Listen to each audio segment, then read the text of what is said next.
안녕하세요. 금융평가본부 김서연 연구원입니다. 오늘은 유동성 확대에 따른 실물경제와 금융회사 실적 간 괴리로 일어난 착시 효과를 주제로 은행, 신용카드사의 실질 건전성 수준에 대하여 논의해 보도록 하겠습니다. 순서는 먼저 은행, 다음으로 카드 순으로 진행하겠습니다. 은행 발표는 다음과 같은 순서로 진행하겠습니다. 먼저 저희가 은행 신용 리스크를 점검하게 된 이유에 대하여 먼저 말씀드리겠습니다. 부실여신 비율 산출식은 부실여신 나누기 총여신입니다. 그런데 코로나19 확산 이후 총여신 규모는 크게 확대되는 데 반해 부실여신 증가는 숫자에 반영되지 않고 있습니다. 2020년 상반기 일반은행 총여신 증가폭은 5%였는데요. 2019년 총여신 증가율이 연간 5%였다는 점에서 반년 만에 전년도 성장률을 모두 달성한 셈입니다. 그런데 코로나19 확산으로 가계와 기업이 모두 어려워진 만큼 이 총여신 성장세는 당분간 유지될 가능성이 큽니다. 이제 부실여신 비율의 분자가 되는 부실여신, 즉 고정이하 여신 및 요주의 여신 측면을 보겠습니다.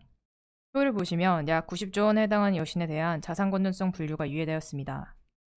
통상적으로 원리금 상환이 밀린 여신은 요주의 자산으로 분류되는데요. 만일 만기가 연장된 55조 원의 여신이 모두 일시에 요주의 여신으로 분류될 경우 시중은행 평균 요주이하 여신 비율은 0.9%에서 1.4%로 상승합니다.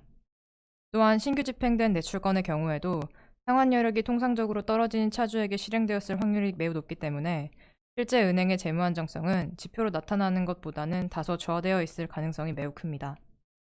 따라서 앞으로 서두에 말씀드렸던 부실여신 비율 산출식의 분자 분모, 즉 부실여신 규모 증가폭, 총여신 규모 상승률, 그리고 두 가지 모두를 합쳐 부실여신 익스포저가 큰 은행이 어디인지 순서로 논의를 진행하도록 하겠습니다. 먼저 부실여신 증가폭입니다. 코로나19로 인한 부실여신을 어떻게 정의할 수 있는지 논의해 보겠습니다. 저희는 코로나19로 원리금 상환 가능성이 크게 저하된 업종을 부실업종으로 정의합니다. 크게 저하되었다고 함은 평균보다 더 큰 폭으로 이익률이 하락한 업종입니다. 저희는 상반기 상장기업 실적을 기준으로 업종별 코로나19 영향을 추정했습니다. 전체 상장기업 영업이익은 전년 동기 대비 19.3% 하락했는데요. 따라서 영업이익 하락폭이 19.3% 이상인 업종이면 원리금 상환 가능성이 상대적으로 크게 저하된 것으로 판단했습니다. 결과 슬라이드에서 확인하실 수 있는 총 23개 업종을 코로나19 취약업종으로 분류하였습니다. 하지만 모든 코로나19 취약업종을 동일한 위험도로 간주할 수는 없습니다. 예를 들어 항공업과 의료기기 업종은 서로 다른 위험값을 가지고 있습니다. 따라서 23개 업종 가운데 상대적으로 위험도가 높은 업종을 별도로 분리하여 코로나19 위험업종으로 정의하고 부실 위험이 취약업종 대비 더 높을 것으로 판단했습니다. 상대적 위험도를 판별하는 기준으로는 코로나 확산 이전 업황 악화 여부를 사용했습니다. 확산 이전에도 업황 악화로 인해 취약업종으로 분류되어 온 경우 원리금 상환 능력이 매우 열여할 것으로 판단하기 때문입니다. 취약업종 내 위험업종 분류를 위한 기준으로는 한국은행의 한계기업 분류 기준을 준용했습니다. 상세하게는 업종 평균 이자 보상 배율이 최근 3년 연속 1.2배 아래를 유지하거나 업종 내 한계기업의 총자산 비중이 최근 3년 연속 상승한 경우입니다. 취약업종 분류 결과 총 6개의 업종을 코로나19 위험업종으로 분류할 수 있었습니다. 다음으로 전 챕터에서 분류한 코로나19 취약업종과 위험업종 여신의 은행별 노출 정도를 파악해 보도록 하겠습니다. 코로나19 취약업종 및 위험업종 여신 비중은 시중은행 대비 지방은행에서 높게 나타납니다. 지방은행 중에서는 경남, 대구, 부산은행의 익스포저가 큽니다. 이는 지방은행의 경우 지역 경기에 대한 노출도가 높은 가운데 새 은행의 경우 전북 광주은행과 달리 주요 영업지역의 총생산에서 제조업이 차지하는 비중이 높기 때문으로 보입니다. 그러면 상반기 중 신규 여신 확대폭에 대하여 알아보겠습니다. 대구은행의 위험 취약업종 증가폭이 일반은행 가운데 가장 높습니다. 이는 1분기 거점 지역 대구 경북의 코로나19 확산세가 타 지역 대비 높아 지역 내 경기 민감 업종 소상공인 지원을 위한 신규 여신 공급이 일어났기 때문으로 보입니다. 시중은행 대비 지방은행 가운데서는 부산, 경남, 대구은행의 익스포저가 다소 높은 점은 중소기업 여신에서 더욱 두드러집니다. 중소기업은 대기업 대비 재무 안정성 및 계열액 지원 가능성이 여리해 스트레스 상황에서 건전성이 크게 저하될 가능성이 있습니다. 결과를 종합해 볼 때 코로나19 확산으로 인한 여신 건전성 저하폭은 취약 위험업종, 그 중에서도 중소기업 여신 익스포저가 큰 지방은행에서 비교적 높게 나타날 것으로 전망합니다. 다음으로 코로나19 위험, 취약업종의 건전성이 저하된다는 가정 아래 각 은행별 재무 안정성 변동폭에 대하여 스트레스 테스트를 진행해 보겠습니다. 테스트 방식은 전통적인 신용 리스크 측정법인 PD, LGD, EAD를 곱하는 방식을 사용했습니다.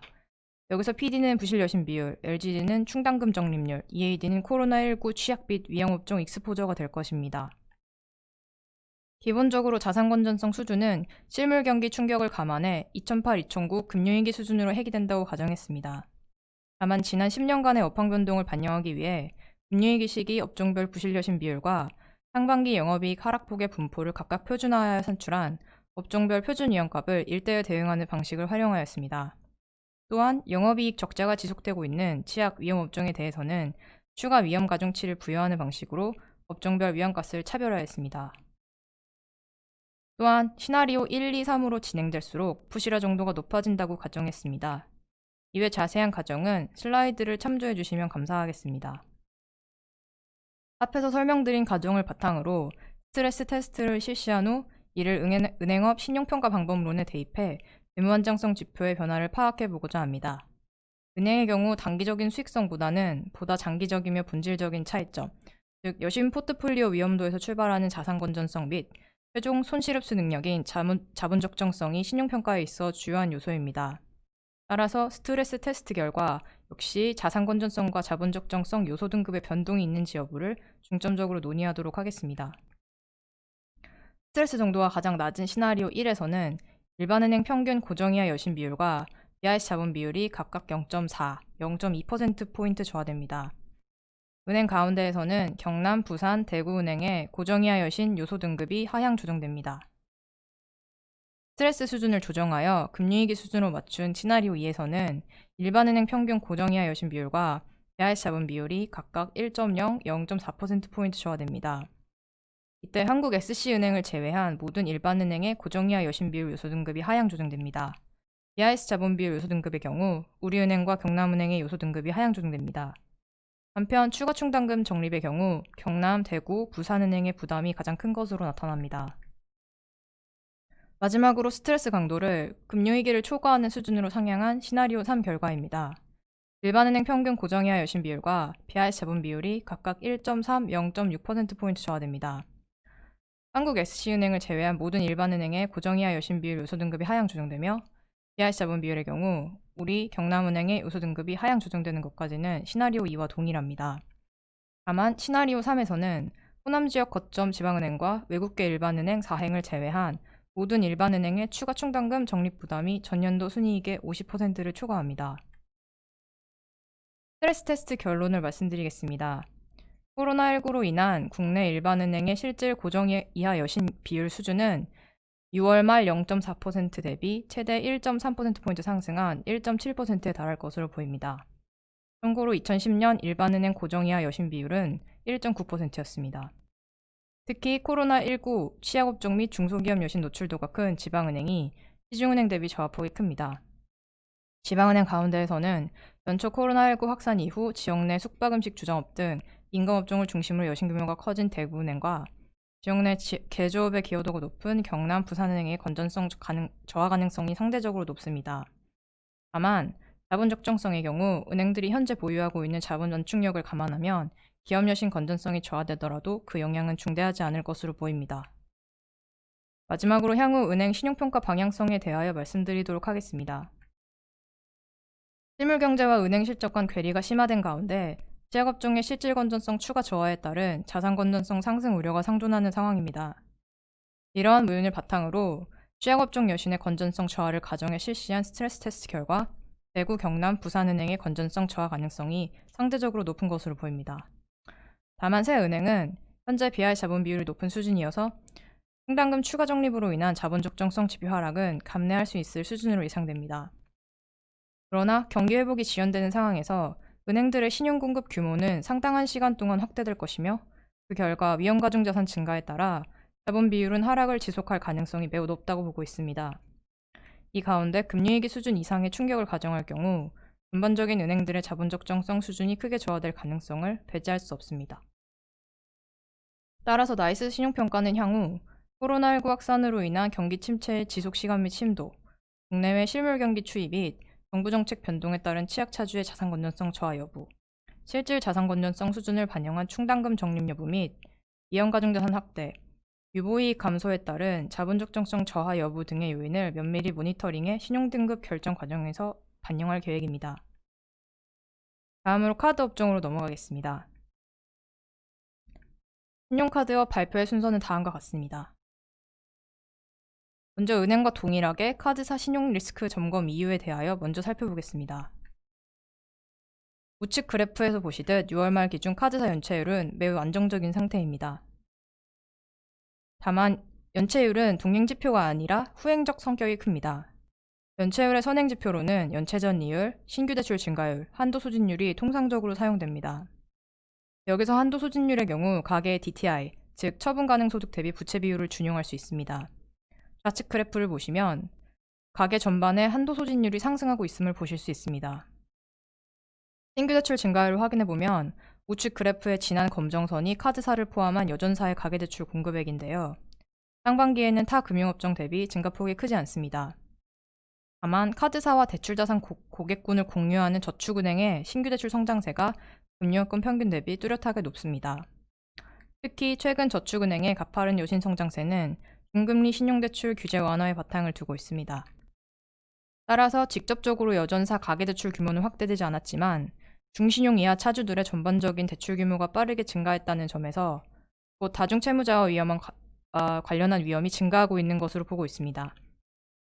정리하자면 연체율 선행지표 3가지 중 2가지가 충족되었기 때문에 현재 시점에서 카드사 연체율, 특히 다중채무자 대출자산에 대한 점검이 필요하다고 판단합니다. 다음으로 카드사 대출자산 리스크를 전반적으로 점검해 보겠습니다. 카드사의 총카드 자산 대비 대출성 자산 비중은 40%를 하회하는 수준으로 유지되고 있습니다. 다만 카드사들은 수익성 방어를 위해 대출성 카드 자산 비중을 현 수준보다 확대할 요인이 존재합니다. 특히 정부의 금융규제 완화책에 신용카드사의 레버리지 규제 상향 조정이 포함되며 카드사들의 비결제성 자산 확대 가능성이 어느 때보다 높아진 상황입니다. 높아진 경기 침체 압력으로 자영업자 등 취약계층을 중심으로 대출 수요가 확대된 가운데 이익규모 확대를 위해 카드론 등 대출 자산이 확대될 경우 카드사들의 재무 안정성은 점진적으로 저하될 가능성이 존재합니다.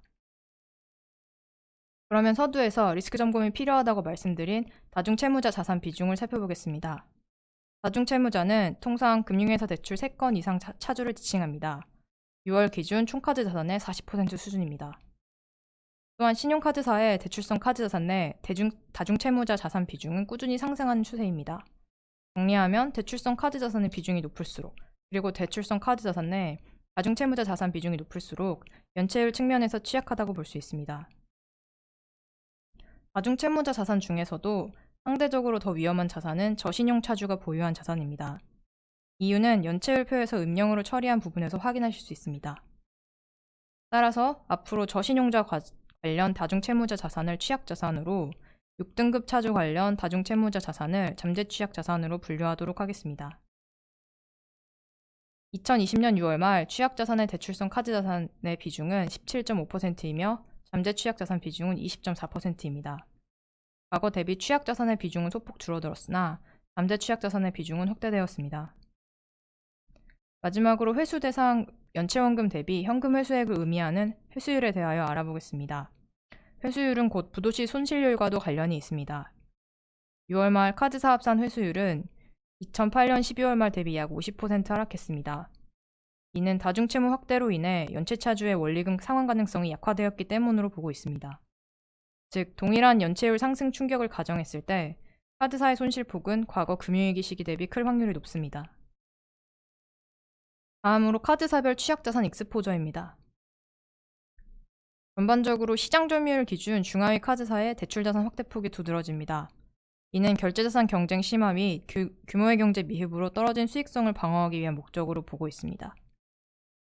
중하위 카드사의 경우 대출성 자산 비중의 상승에 더해 대출성 카드자산 포트폴리오 구성 역시 취약 및 잠재 취약자산 비중이 높아 상위사 대비 여리한 특징을 보입니다. 다음으로 취약자산의 연체율을 카드사별로 비교해 보겠습니다. 상반기 카드사별 상매각 규모가 상이했기 때문에 상매각을 보정한 연체율 기준으로 하면 롯데, 우리, 삼성, 하나카드의 연체율이 평균 대비 높습니다.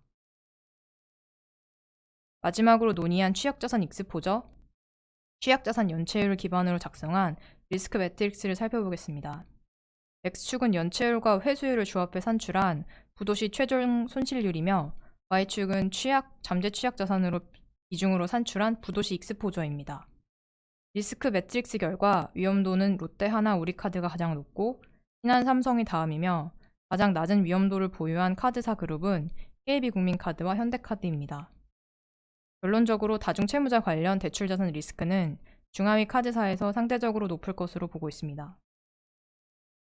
다음으로 이전 슬라이드의 리스크 매트릭스를 활용해서 스트레스 테스트를 진행해 보겠습니다. 스트레스 테스트 방식은 은행과 동일합니다. 때 PD는 연체율, LGD는 회수율, EAD는 카드사별 취약 및 잠재 취약자산 익스포저입니다. 은행과 동일하게 취약자산 연체율, 즉 자산 건전성에 가하는 충격의 기준은 금융위기 시기 연체율 자료를 활용했습니다. 또한 금융위기 시기 차주간 신용등급 이동 확률을 사용하여 잠재 취약자산 및 고신용자산의 취약자산화 가능성을 고려했습니다. 또한 은행과 동일하게 시나리오 1, 2, 3 순으로 진행될수록 부실화 정도가 높아진다고 가정했습니다. 이외 자세한 가정은 슬라이드를 참조해 주시면 감사하겠습니다. 스트레스 정도가 가장 낮은 시나리오 1에서는 카드사 평균 연체율과 조정자기 자본 비율이 각각 0.1%포인트 저하됩니다. 카드사 가운데에서는 롯데카드와 하나카드의 내재 손실 규모가 상대적으로 큽니다. 스트레스 테스트 수준을 조정하여 금융위기 수준으로 맞춘 시나리오 2에서는 카드사 평균 연체율과 조정자기 자본 비율이 각각 0.2%포인트 저하됩니다. 카드사 가운데에서는 롯데카드와 하나카드의 연체율 상승폭 및 내재 손실 규모가 상대적으로 큰 점은 시나리오 1과 동일합니다. 시나리오 1과 2의 가장 큰 차이점은 잠재 취약 자산의 건전성 추가 하락 여부인데요. 잠재 취약 차주의 비중이 카드사 평균 대비 높은 회사는 롯데카드, 현대카드, 삼성카드 순입니다. 마지막으로 스트레스 강도를 금융위기를 초과하는 수준으로 상향한 시나리오 3 결과입니다. 극히 심각한 수준의 연체율 상승에 따라 다중채무를 보유한 차주의 전반적인 신용도가 하향 조정될 것으로 가정하였습니다. 시나리오 3 아래에서는 카드사 평균 연체율과 조정자기 자본 비율이 각각 0.6%, 0.5%포인트 저하됩니다. 카드사 7사 내재 손실 규모는 5,902억 원으로 전년도 당기순이익의 약 40% 수준입니다. 이 내재 손실 규모는 2020년 6월 말 총자산 평장 기준 약 0.5%포인트 수준의 ROA 하락 가능성을 내포하고 있습니다. 카드사 ROA는 2009년 4.4%에서 2020년 상반기 1.6%로 하락했는데 이는 가맹점 수수료율 하향 조정, 결제시장 내 경쟁 심화에 따른 본질적 수익성 저하 요인 때문입니다. 따라서 과거 대비 카드사의 경상적 이익 창출력이 매우 약화된 상황에서 대손부담 확대에 따라 상당 규모 이상의 손실이 발생할 경우 이는 신용카드 업종의 산업위험을 크게 확대시키는 요소로 작용할 것으로 판단하고 있습니다. 스트레스 테스트 결론을 말씀드리겠습니다. 코로나19로 인한 카드사 실질 연체율은 2020년 6월 말 1.4% 대비 최대 0.6%포인트 상승한 2.0%에 도달할 것으로 보입니다. 참고로 2009년 카드사 실질 연체율은 2.2%였습니다. 특히 다중채무자, 저신용차주의 대출성 자산 비중이 높은 카드사는 강한 스트레스를 주었을 때 수익성, 자산 건전성 하락폭이 큽니다. 스트레스 테스트 결과 하나카드, 롯데카드의 연체율 상승폭이 7개 카드사 가운데 가장 높습니다. 다만 자본 적정성의 경우 신용카드사들이 현재 보유하고 있는 자본 완충력을 감안시 연체율이 상승하더라도 영향은 중대하지 않습니다. 그러나 현재의 우수한 자본 완충력은 자산 건전성 저하 압력이 높아지는 가운데 이익이 점차 감소한다면 점차 훼손될 수 있습니다. 마지막으로 향후 카드사 신용평가 방향성에 대하여 말씀드리도록 하겠습니다. 실물경제와 신용카드사 실적 간 괴리가 심화된 가운데 취약자산 부실화에 따른 실질 자산 건전성 저하 우려가 상존하는 상황입니다. 이러한 요인들을 바탕으로 취약 및 잠재 취약자산 건전성 저하를 가정해 실시한 스트레스 테스트 결과 롯데카드와 하나카드의 건전성 저하 가능성이 높았습니다. 다만 카드사 전반적으로 조정자기 자본 비율이 높아 내재 손실 반영에도 불구하고 자본 적정성 지표 하락은 감내할 수 있는 수준으로 예상됩니다. 그러나 경기 회복이 지연되는 상황에서 현재의 우수한 자본 안축력은 규제 완화에 따라 전반적인 레버리지 배율이 높아지는 가운데 대손 부담이 가중된다면 점차 훼손될 수 있습니다.